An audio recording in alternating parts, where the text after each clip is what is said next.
Hi, I'm Shana Dean, and I've been on this pranic path for a long time. It started when I was very, very young. I was raised in an ashram in California, where I'm living now, and I was taught how to meditate at a very young age, at age 7. And this really set the foundation for what I am doing now and who I've become. I believe it actually goes beyond that, though, beyond this life into many past lives. And I do feel that if you are interested in Breatharian consciousness, living a more pranic lifestyle, this is in your cells, it's in your DNA, it's in your awakening now as you're coming into it. And it's also something you've experienced in your past, far, far, far, far back. We all have that inner calling. And that's exactly what happened to me. I heard the call. So at a very young age, I was meditating. I was able to go into a place of no mind. And this, I think, is really important. I always say meditation is the foundation of breatharianism, and I really do feel that that's true. There's a lot of different ways you can meditate, and a lot of different ways I actually suggest. From guided meditation to running energy work, using your visualizations, or just stillness. So I started from a place of stillness, and I was a very awakened child, but it was also very confusing in my youth because I would toggle back and forth between different, let's say, different dimensions. I was very much connected to past lives that I had lived, and I would spend time there and then come back into this life and feel confused. I remembered my time in the womb. I remembered my time in between lives. And so all of this kind of melded together. So as you can imagine, I'm a natural medium and very sensitive and intuitive. So I grew up this way, of course, forgetting my path as I got a little older. But what happened was I was very interested in diet and nutrition from a very young age, very interested in food, which you would think wouldn't really play in to this lifestyle, but actually it's a very big component because you really do need to learn how to eat before you can learn to let the food go.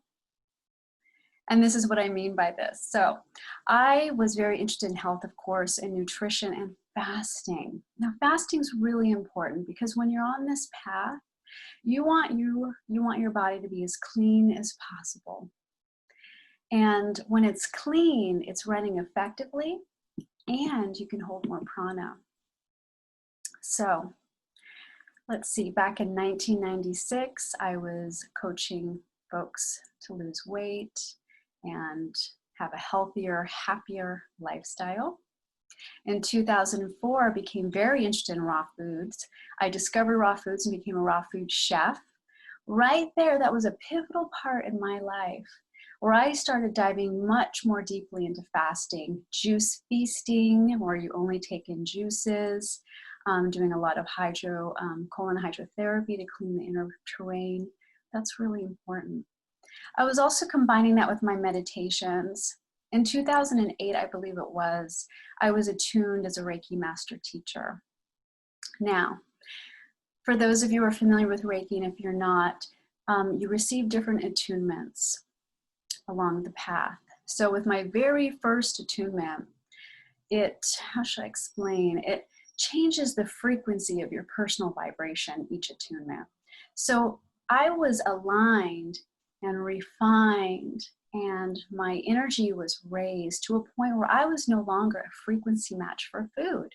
I found that the lighter and higher my personal vibration was, the heavier, denser foods rolled away. Now, this is really important because when you're on a breatharian path, and this is what you're striving for, I know a lot of people really want to let the food go. So you really push and you try really hard to fast and not eat. But really what it is, it's a frequency match. And I can't emphasize this enough. So when I received my first Reiki attunement, I was no longer a frequency match for food. I'm sorry, for meat. And so I very easily gave that up. It wasn't even a second thought. And the nice thing about Reiki attunements is things that are in perfect alignment with your higher self, with your soul's higher purpose, just naturally fall away without any effort. And things come into your life that really are in alignment with who you are and what your mission is and everything you should be doing. Now, I've been a Reiki master teacher now since. So I've been doing this for about 12 years, and I've actually come to the pranic path through Reiki. Now, you don't have to be a Reiki practitioner to be on this path. I know a lot of people reach this path in a state of bigu through Qigong. You can also do it just through meditation. Whatever your flavor of energy work is, I do find, though, that some kind of meditation and some kind of energy work should be the foundation of what you're doing. And you'll find out why in just a moment. What I was noticing is as I was practicing Reiki, you become, or I became, a channel of universal life force energy. That's what Reiki is. You open up your crown chakra, and beautiful universal life force energy just flows through your crown and through your body. And what I found is in my private practice is as I was giving Reiki sessions throughout the day, every day, I was running this high level of energy through my body. I was also putting my mind in a place of no mind, because I wanted to be a pure vessel so I could receive messages for the clients I was working on, and so I could channel higher, more wise information for them. So in putting this into practice, I developed my connection to source energy, and I was able to increase my light body. Now, what is a light body? Everybody is a light being. Everybody. That is the spark of God that you are. It is the source energy. We are all source, expressing itself in this reality as 3D reality, right? In our bodies. Now we have our personalities, we have all of our identifications, right? I'm Shana, I'm a woman, I'm a Reiki master teacher. These are my identifications. When you peel all of that away, what you're left with is your pure light being, right? Source energy. I also call this your higher consciousness or the super consciousness.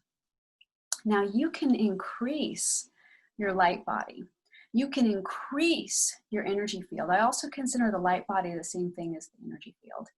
We have, let's just say, our consciousness is not within our body. Our body is in our consciousness. Our consciousness is huge. We have this greater collective consciousness that we all are.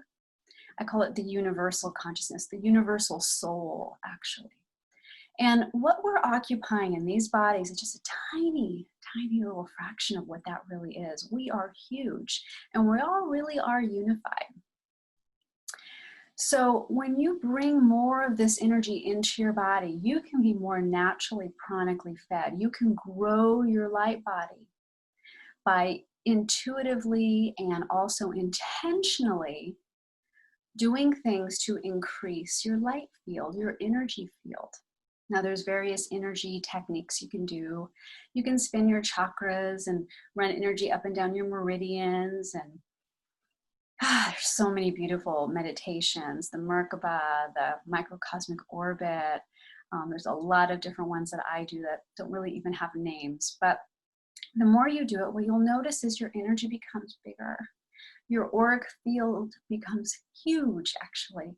And people who are in your presence, they'll notice it. They'll say, wow, your energy feels really good. Or I can just feel you. Just feel like a beaming light bulb, and you're just expressing pure love and pure light, because that's what it is. It's just pure light, and it's just full of divine love. So as I've been practicing Reiki over the years, I've been developing this, right? Without really even being aware of what I was doing. I just know it's becoming more and more intuitive, because Reiki is like a bridge. It will help you become more and more psychic, more and more intuitive. It just does, because you're open, you're clear, and you're bringing in these higher energies. Now you combine that with raw food, which is what I've also been doing. And all of that is really magnified. I remember the first time I tried eating a fully 100% raw diet, I was shocked at how intuitive I became, how I was getting all these little psychic nudges and I just knew things before they happen. Well, if you combine the raw food with the Reiki or the energy work, it's amazing. It's magical. It really is. Now imagine if you start cleansing and fasting and eating less or none at all with the energy running. You increase your magnetism. You can start manifesting without even trying. You just think, oh, it would be nice to do this, and it shows up. And what starts happening is you find that, and what I have found, is that what you want, you realize now is what you want for others. So in other words, the things that you're wanting in your life become more service oriented. And this is just a natural state because you're in a place of pure happiness. It's like bliss. It really is. And gratitude. And you hold these higher states of being easier and longer because that's really your natural state. Anything that is keeping you from your natural state is just a simple block. And food, especially heavier foods, can do that. So can your environment and people and certain activities. If you feel like it dampers you or it limits you in any way. And your mind can do this too. Your mind can limit you, right? If you have limiting thoughts. So the closer you get to your higher consciousness, the more you realize how connected you are to everything. And that's what happened to me. I actually was, I'd gone through several deep detoxification times in my life where I did some physical detox. And this particular time in my life, I just finished doing a very extensive 6 months Candida cleanse because I knew that I had some issues in my digestive system. My gut flora was off. I had chronic fatigue and foggy headedness and all kinds of health issues from this. So I underwent this pretty strict cleanse, and in conjunction with that was colon hydrotherapy. And I felt like I was on the other end of it. I was just coming out. I felt like I just came back to life. And I was in a higher state of being because I went through this really extensive, beautiful, but difficult process while still practicing my Reiki and developing my pranic life and my magnetism. And then what happened is a friend of mine introduced me to Breatharianism. Now, I've always heard of Breatharianism in the background, but I never really gave much thought to it. And as soon as I found out that this was a possibility, that people were actually doing this, every cell in my body just lit up. And I thought, yes, this is for me. I knew it. I knew it was in my blueprint. I could tell that I had actually achieved this state in past lives. And I think that's really key to know, that if you are being drawn to this, most likely you have lived this way before. And I just knew this was possible. I knew it with everything in me. So right away, I start my studying. I got books, I listened to meditations, I started programming my mind. I already had the foundation of the food, the cleansing, and the Reiki practice and meditation under my belt. So that's really important. So right there, I was setting the foundation. And I'm sharing this because I want you to know that it's not all about the fasting. Yes, there are people who can certainly do a lot of fasting and reach the state that way. However, it is important that you do connect with the energy. With that said, I would like to say, there are many paths. There really are. So honor where you are and what you feel called to do. I think that's the most important thing. Your path might look a little bit like mine, or it might be completely different, and that's okay. I'm just sharing my experience. Take what you will and what will serve you, and leave the rest. But this was my path. So I lit up. I knew it was the right thing. I right away started programming myself. Yes, I can do this. I'm a breatharian. I don't need food. I can live off the cosmic energy of the nature world around me and from within me. And I lightened up my diet even more. I moved into a low-fat, raw vegan diet, which means I was essentially eating fruits and greens and some vegetables, but no fat. This was amazing. I felt so good. Never have I ever felt so good. Now, I would like to say also that this is a very high energy diet. And I experienced even more cleansing with this. You know, my face broke out, even though I'd already gone through all this cleansing, all this stuff. My face broke out, was like that for a month. I felt fatigued, and I just stuck with it because intuitively I knew this was right. And also, I'm naturally a hypoglycemic, so I cannot eat just fruits by themselves. I know a lot of people say, oh, just be a fruitarian. Do honor yourself, you know, where you are and what your body feels good. Just because a book or somebody or even myself might recommend something, do tune in and listen to your body. I have always felt that fruits and greens in combination worked really well for my body. So that's what I stuck with. So I ate this way for a while, and I tried periodic fasting where I would just do a dry fast one day here and there. And the first time I did it, it was really challenging because I didn't have any energy. The second time I tried it, it was just fine. I was able to go on hikes and felt really great. And so I kept that routine up. However, I felt that I couldn't really go more than that one day comfortably. So I never pushed myself. And I just went along with my path without thinking too much about it. But what I noticed was every day I wanted less calories, less and less and less. So what I noticed was I didn't need to eat the amount of food I thought I did. Because as a low-fat raw foodist, you're eating a lot of food. You're eating a lot of fruit, a lot of greens. Well, what I discovered over time was I could eat maybe 1 or 2 pieces of fruit with some greens in the morning. And the same in the evening. When I say the evening, I like to eat really early. So sometime between 3 and 4 would be my last meal. And I found that I was eating maybe 300 or 400 calories a day comfortably. So that's been my path. My path has been a path of just slowly decreasing the calories without even really realizing it. So it's been a natural falling away of the food. And this also is happening because I've done so much deep cleansing. Now, what's the difference between fasting and pranic nourishment? Fasting is where you put yourself in a starvation mode. It's temporary and you're cleansing the body. Pranic nourishment is a state where you need very little food or no food, and you are being nourished on other sources, like the energy that your body naturally creates, like the nature world, right? Through your meditations, through your own happiness. I can't tell you how key that is. Your happiness can feed you. Your stress can deplete you and make you want to eat, right? So pay attention to how your emotions make you feel. So pranic nourishment it's not a starvation diet at all.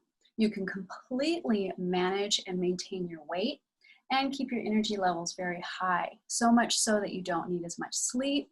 You feel healthy all the time. You feel invincible. It's an amazing lifestyle. So please know that. If you are still fasting and cleansing and still dealing with the lightheadedness and all the physicality of releasing toxins, you're still fasting. Once you feel like, oh, I have energy, I feel good, I can maintain a high level of activity even without food, right there, that's pranic nourishment. And this is what I see for the future too.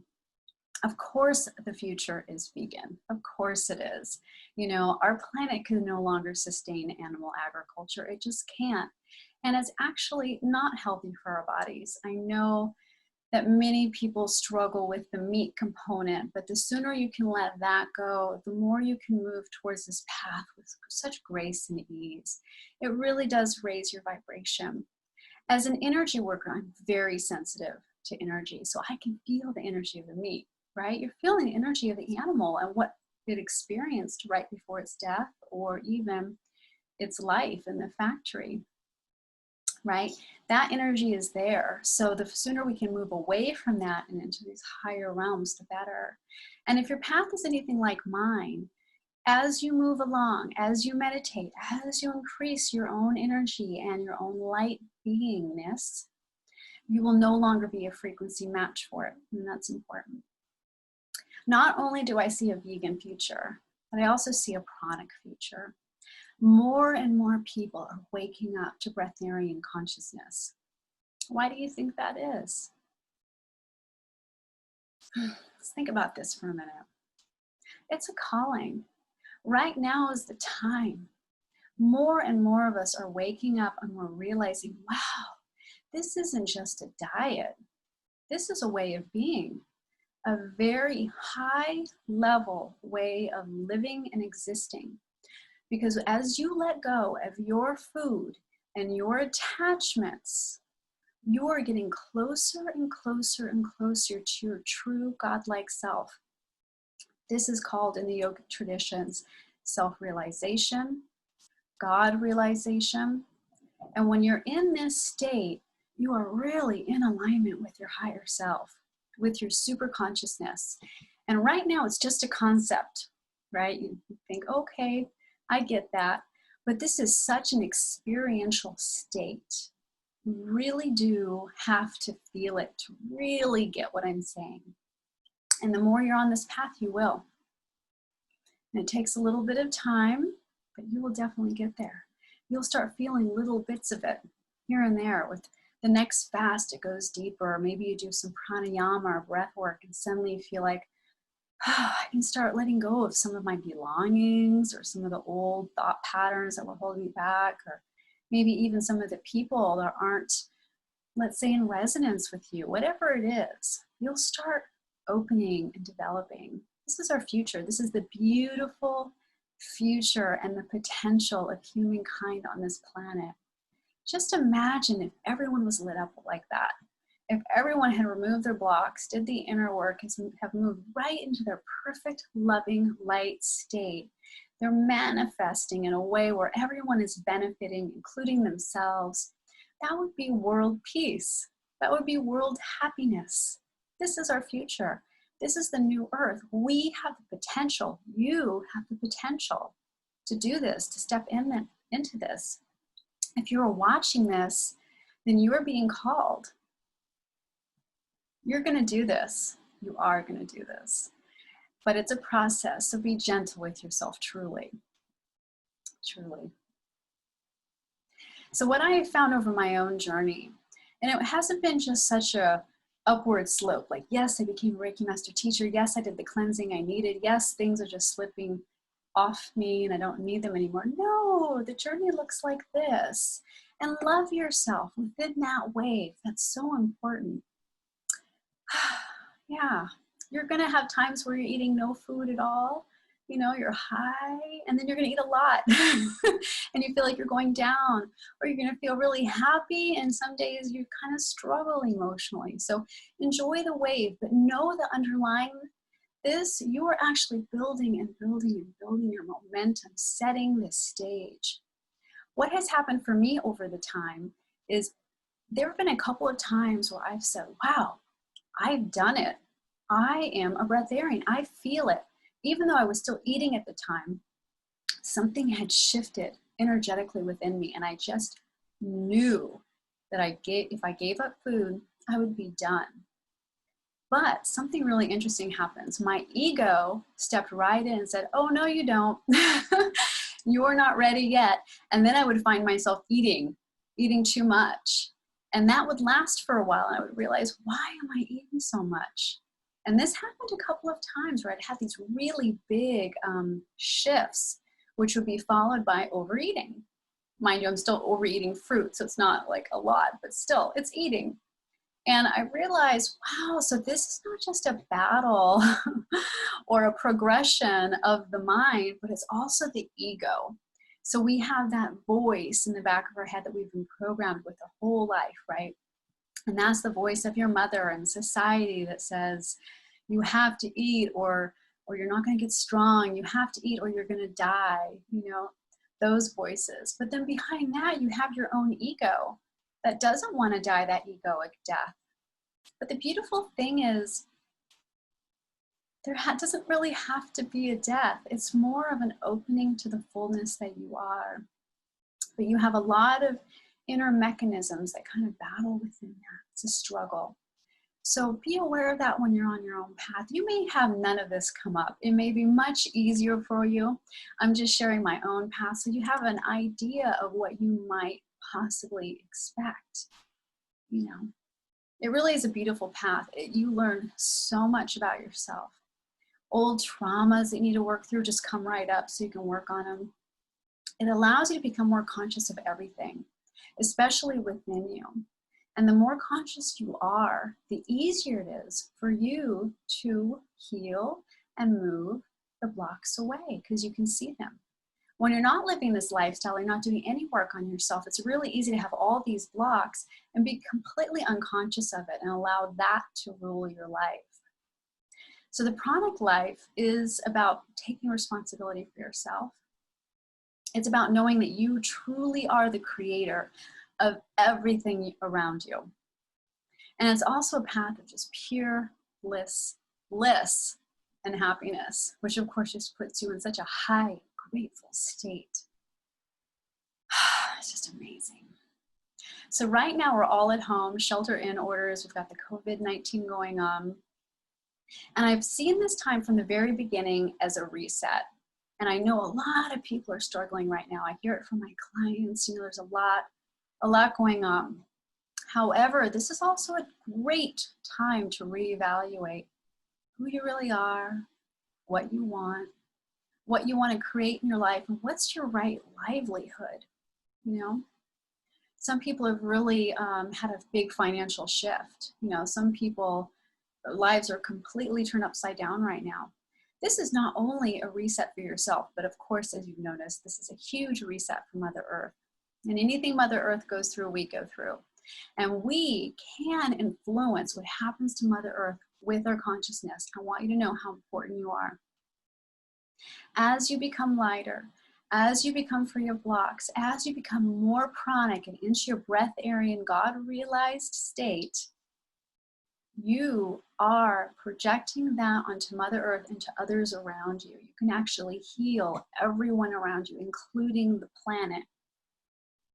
And this is important. If you hold a state of mind that, oh, Mother Earth is dying, or oh, we're killing her, or with the pollution, or whatever it is, then you're putting that energy field onto Mother Earth, right? You're actually seeing mankind as a perpetrator, causing harm. So the more you can actually see mankind, see Mother Earth, see all the animals in their perfect, natural, godlike state, brimming in happiness and love and light, the more you're going to hold that space and you can create it. Our thoughts and our words actually changes the DNA in our body. Quantum science is now proving this. Our thoughts and our words and our visualization is actually changing the light photons in the environment around us. We can literally change reality. So as you change, Mother Earth changes. The whole world changes. This is a beautiful time. So take this time and really focus on what's important to you, what's really significant to you. How can you take your interests and align it with your livelihood? So your livelihood and your income doesn't just support you, but it supports others. It's of service. You'll find when you're on this path, you want to be more service oriented. And I know a lot of people feel like they need to care for others, but at the expense of themselves. The difference with this particular path is that you are so full, you are so chronically fed, that when you help others, you don't feel drained by it at all. You're actually even more full. It's amazing, it's so wonderful. So my best advice for those who are starting is find a meditation practice that you really love. Whether it's practicing Reiki, when I say meditation, I mean also energy work. Practicing Reiki, practicing yoga, Qigong, finding a guided meditation that you really love, practicing sitting in silence, devotional singing, that's beautiful, breath work. I love breath work, pranayama. The more I do it, the less I want of everything. Connecting to your love. And I can't tell you how important this is, because as you start changing your diet, if you don't truly love yourself, it's going to be difficult because you will start judging yourself. Oh, I only fasted for one day, or gosh, I did all this work, I did all this great healthy eating and lined up my diet, and then all of a sudden I just started overeating. What's that all about? And it's really easy to get into a state of loathing, self-loathing, or just being really hard on yourself, or thinking, oh, all my efforts are just out the window now. Nothing could be further than the truth. You are completely on the path. This is part of the path. So truly love yourself. And what you'll find is when you're in meditation and you really connect with your heart. And I always say your meditation isn't over until you felt bliss. So stay with it until you can feel the center of your heart, and you can feel love. You can feel gratitude. And it goes into every cell in your body. Let's practice it just for a moment. Just close your eyes and take a couple of deep breaths. Right into your belly. Now think of the happiest time in your life. You're so happy, you're so full of bliss and energy and gratitude. And take that deep into your heart. This is such a high feeling.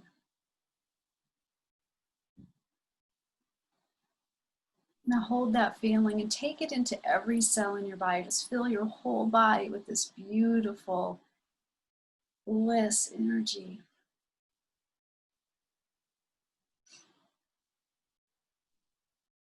Now feel this blissful energy just pouring out of your pores, out of every cell in your body, out of your physical being, just filling up the room that you're in. This is your light body. The more you can hold this state of being, the more you can connect with your love. And if you have a hard time loving yourself truly, at least connect with the love I just described. You will learn to fall in love with yourself, because you'll realize yourself is just the greater collective soul. Yourself, you are a soul, is connecting with the soul, the spirit, the energy, the light being that you are. And you do that through love.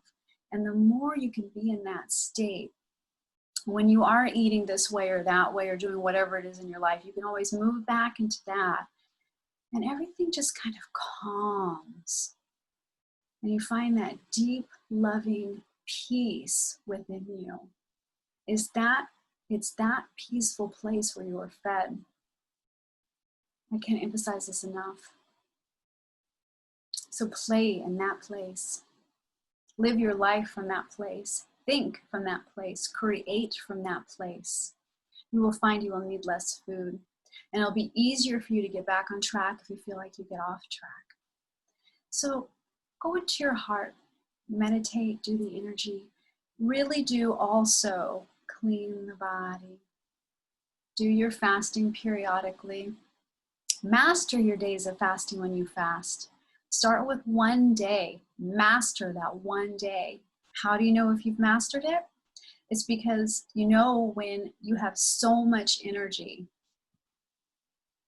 that you don't feel limited. You don't have a headache. You don't have any detox symptoms. That's when you know you've mastered one day. And you can do it through water fasting, or you can do it through dry fasting. I personally like water fasting, especially in the beginning, and especially if you're eating food, which everybody is, and depending on the type of food. But your body needs the water to help flush and hydrate, because the more food you eat, the more water you need. The less food you need or eat, the less water you need, right? Because it kind of goes together. So until you're a level 4 breatharian where you don't need any food or water, I do suggest fasting with water, because it really helps fuel the body. And water attracts light, and it really helps keeping your cells replenished with more light. You can work with your light. You can grow your energy body. At least that's what I find for myself. I've done both. I love going without food and water. I love the calm that my body feels. But I also love the vibrancy and the more light I feel when I take in water. So again, do whatever feels the best for you. You know, really do follow your intuition. If your intuition says, oh my gosh, I want to drink nothing but apple juice for a week, do it. If your intuition says, no, I really want to do a dry fast for 3 days, do that. You know, whatever feels really good for you. So master that 1 day and then move into doing 2 days until you feel like you really mastered those 2 days. You can do 2 days of no food without a problem. And what you'll find is that you'll start doing the fasting and the cleansing, and you'll have days of eating, days of no eating, days of eating, days of no eating. And you'll be able to stretch that time out longer and longer, where you can fast a little bit longer and you might eat a little bit less, right? That's one way of doing it. That's one path. Or you can do kind of like the way I did it in the beginning. You just notice that your eating is less and less and less. Maybe you go from 3 meals down to 2 meals a day. Or maybe now you're just eating 1 meal a day. Or just maybe even a couple pieces of fruit and that's it. And just watch how it falls away. So it's nice to have a little bit of a plan, but it's also nice to kind of flow. Because plans do come with expectations. And sometimes disappointments come if our expectations aren't met. So it's really important, again, that you love yourself and that you don't hold a lot of expectations. Just be more curious, less judging. Have an open mind and just watch and feel. This really is a feeling state. How does the food make you feel when you're eating or when you're not eating? What emotion are you feeling when you want to reach for something to eat? What emotion are you feeling when you don't want to eat? The grumbling in your stomach, is that really hunger? Or is that just your stomach digesting what you ate the day before, right? You will start learning what hunger pains really are.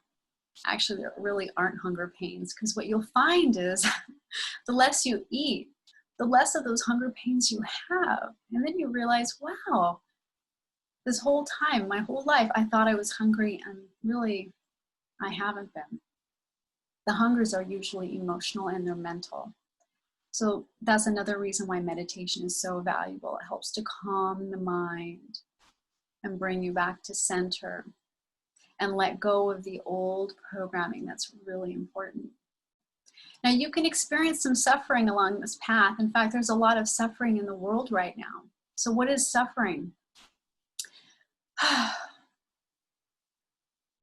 You know, there's a beautiful technique I like to use. It's called the Tonglen practice, and Pema Chodron teaches this.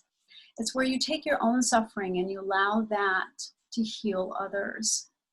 So let's put that into practice for a moment, because what I find in my Reiki practice is when you do this exercise, it actually helps to open up your heart chakra. And the more your heart chakra is open, the more you can connect with that beautiful divine love, which will feed you. So, and it will nourish you. So let's put this in practice just for a short time here, a little sample. So close your eyes and take a couple of deep breaths right into your belly. And just think of whatever it is you are struggling with right now, whether it's relationship or finance or something on this journey, whatever it is. Think of that struggle, think of that suffering. Now visualize everyone around the entire world, the whole planet. Think of anyone on this planet who is suffering in the same exact way you are, because you know you're not alone. There are others who are experiencing just what you are. So think of all those people around the world. Now send out pure compassion out of your heart to everyone who's going through the exact same thing you are. Do that now. I'll send some Reiki to help you with this. Feel the Reiki energy Send the beautiful compassion out of your heart for everyone on the planet.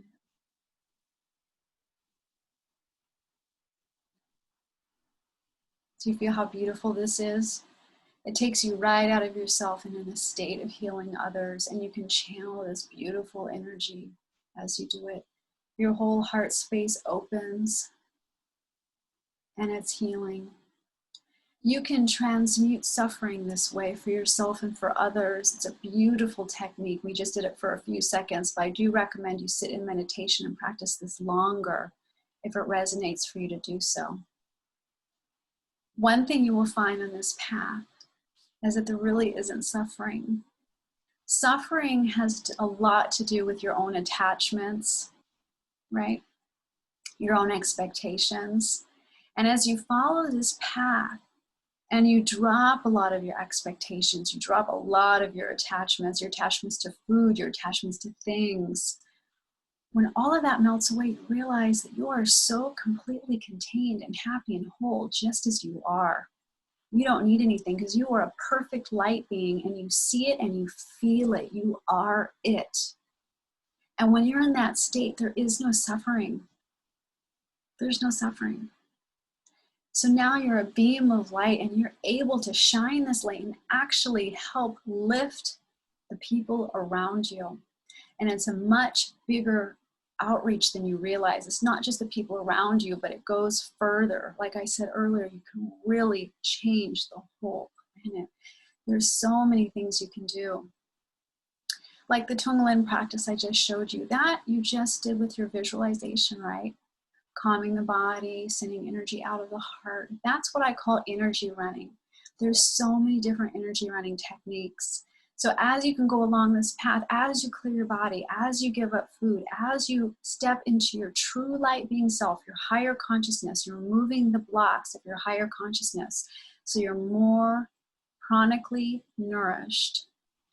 The more clear you are, imagine when you're in that state and you're doing the energy running, imagine how profoundly effective and powerful you are at positively changing everything around you. Now you are all that right now. Right now. You can start running energy and affect everything around you and yourself. This is why this path is the future. It's the most beautiful, amazing path, and it is our human spiritual birthright. This is our potential. This is just scratching the surface of our potential, actually. Please know that letting go of the food is just a side effect of this path. This is really a spiritual path. It's an energetic path. It's a path of your light being. It's a path of your true God-realized self. Losing the food you can choose to not eat or eat. It's entirely up to you. That's just a side effect.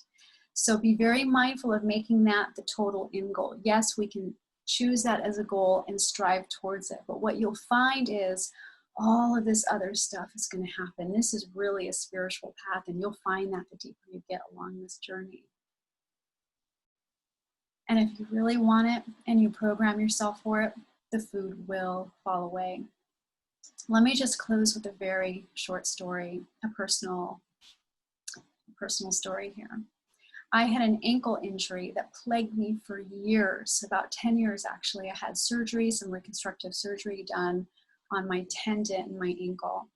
And periodically it would flare back up to the point where I couldn't walk. So I would spend months at a time completely bedbound. It changed my life. I'd go in and out of being able to walk and in and out of just being totally off my feet.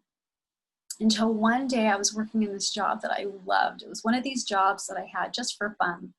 I was working in Native American art gallery, and it was beautiful, turquoise jewelry and artwork, and I loved it. I worked in this gorgeous showroom, and I'd only been there for about a week or so. And I was so happy, so full of gratitude. And this is one reason why your gratitude and your happiness is so important, because when you're in a high state of being like that, happy, gratitude, blissful, all of those things, you can change your body. You can change your cells. You can change everything around you. And you do it by placing a command. So what happened with me is I was on the job the first week, totally happy. And all of a sudden my ankle started to swell. I thought, no, I don't want to lose my job. And in that happy, blissful state, I gave my body a very forceful command in the same way you would reprimand a child who was just about to run into the street in front of a car.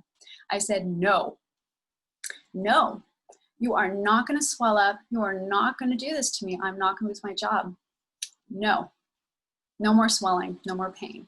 No. I was very definite about that. And my ankle actually started to feel better that day. And do you know what happened? That was it. I cured my ankle in that moment. It never once has caused me any pain or any swelling since that moment. I, in a nanosecond, shifted my health. So remember that when you go to reprogram something in your body, whether it's a health issue, whether it's wanting to be more pranic, letting go of food. It's a command. It's not a request. It's not, oh, please don't swell. Please get better by next week. No, it's not that kind of a command. It's no, right now, Like if you feel like you're getting sick, no, you're not getting sick right now, right? So, but again, you have to combine it with happiness, the high state of being. Joe Dispenza talks about this in his meditations, combining gratitude with a command while you're in meditation. Just remember that. I'm going to leave you with that thought. There's so much potential. There's so much more I could say. But I want to say thank you for joining me today, for being a part of this beautiful World Pranic Festival. Thank you so much for Nicholas for putting this on. I appreciate you all so much. I love you all so much. And I want nothing but beauty and lightness and happiness for you. And I know you'll have it. Thank you. Have a beautiful day.